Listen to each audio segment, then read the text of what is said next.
I mean, I was surrounded a lot by that, like 1-1.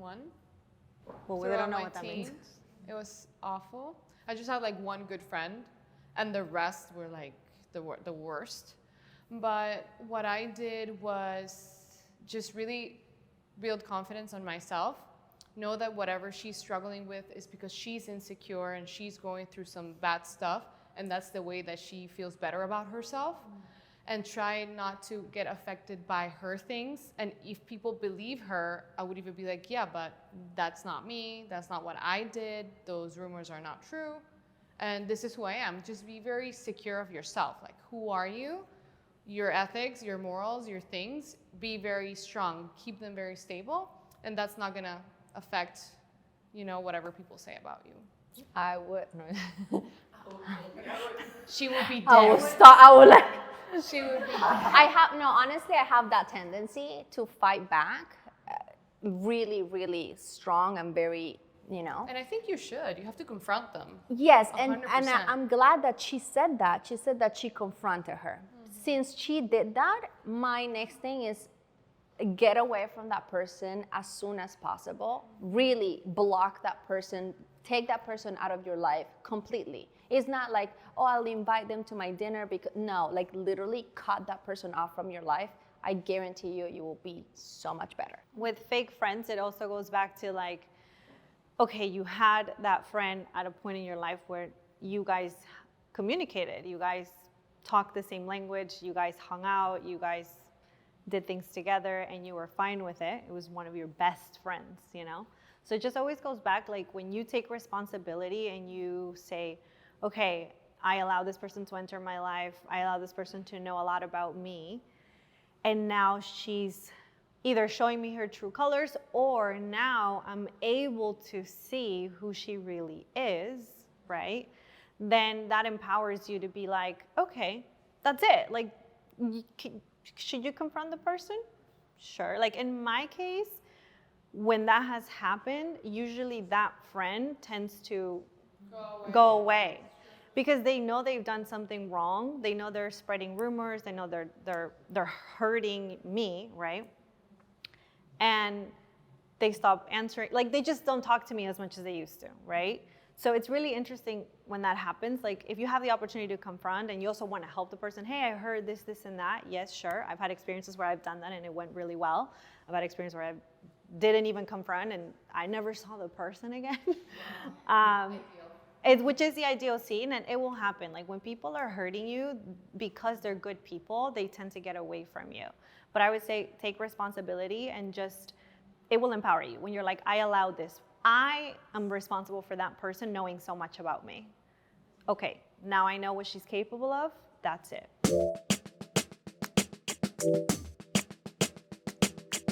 I would recommend a course.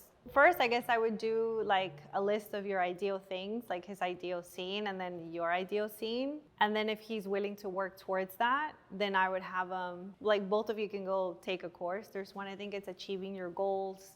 There's so many, we can list them, but sometimes people don't want to go to that next level and they say they don't because they don't have the right information. Even about marriage, they don't want to give the ring because they're like, well, what does that even mean? Like, and there's a lot of things, even legally, that take place when you get married. And I think people should know, whether you're in love or whatever the case is, like you should know these things. So I would totally recommend a course, but do write your list, your ideal scene, his ideal scene. If you guys are willing to make that happen, then I would take a course and get the right information. He was married before, and he was probably burned, right? I guess you could say. He had to take responsibility for that, but he's being an effect of the things that happened to him in the past and being an effect of the things that are happening to him right now.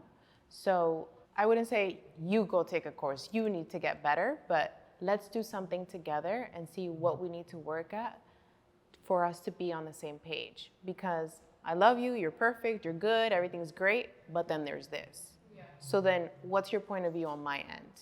If you love me, I'm perfect, what is that you're not able to go to the next thing, right? So personal, just like take some courses and improve, and also stop being an effect of the past, because just because one marriage is burnt doesn't mean the next one is gonna be. Yeah, I will definitely talk to him about what are his considerations, like are they legal?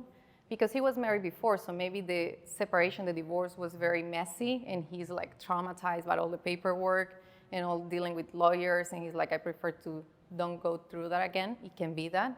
Or if it's the commitment, I mean, if he's willing to have kids, to live together, to do everything that this union means, so why not just sign the paper? And also, like, get to a medium, like a middle point. Maybe if he doesn't want to do anything legal, you think, okay, maybe I don't want either. I don't know.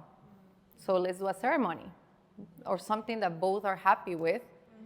And I think it's a good thing that he's thinking about it and not rushing into it, because a lot of people rush into it and they don't even know what marriage means. So this opens the conversation a lot for both to know and talk about what they really want and make the right decision. Something about her problem though is like he doesn't produce. That like it's not even like how That's another thing. Yeah, that's another. So that's why I recommend they should both take the course. That's what I meant. Yeah. Like both should figure out how they can, because you want to be a stay-at-home also, but that doesn't detach you from your husband's production.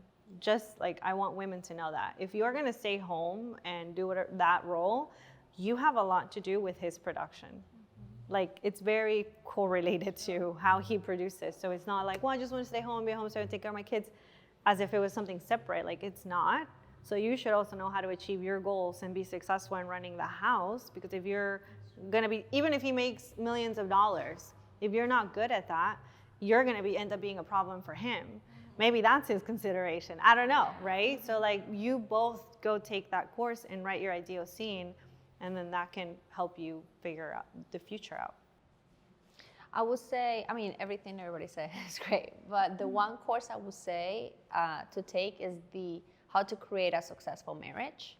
That one I would say is the first one, because if that is not in first, how do you say it? Not in. Like it's not. If you don't know that information first on how to create a marriage, then you cannot expect to actually have a marriage, So that would be the course I recommend. And I think the women, like in Spanish, there is this saying, I don't know if in English it's the same, that la mujer hace al hombre. The woman makes the man. Thank you. You're welcome. And it's true, because, and also like behind every great man is a great woman for a reason. That's not there just, it is for a reason. We didn't make that up just because. We didn't make that up. Even though it sounds That's like actually all. It's true. From the Egyptian times, they valued the women, and they were even more sacred than the men. Because the dynamic in your relationship, it depends on you. We gotta take that responsibility too. And if it's a financial problem, okay, how can I support my husband, or in this case, my partner, my boyfriend? How can I support him? How can, do this? How can I open a space for him to talk about it and give solutions? Because I'm sure this guy wants to give solutions. Yeah. Everybody wants, every guy. Ultimately, if it was me and that guy is not producing at all anything, I'm sorry, but That's not perfect. Yeah. Because I think she said everything else is perfect, and I'm just like, That's a big. like that's such a big thing. it's a big one. Yeah. For him, he's probably not happy because he's not producing. Because he's not, exactly. Which is why he can't commit. Because he cannot come with himself. It all makes You sense. see, it all makes sense. It's all about production.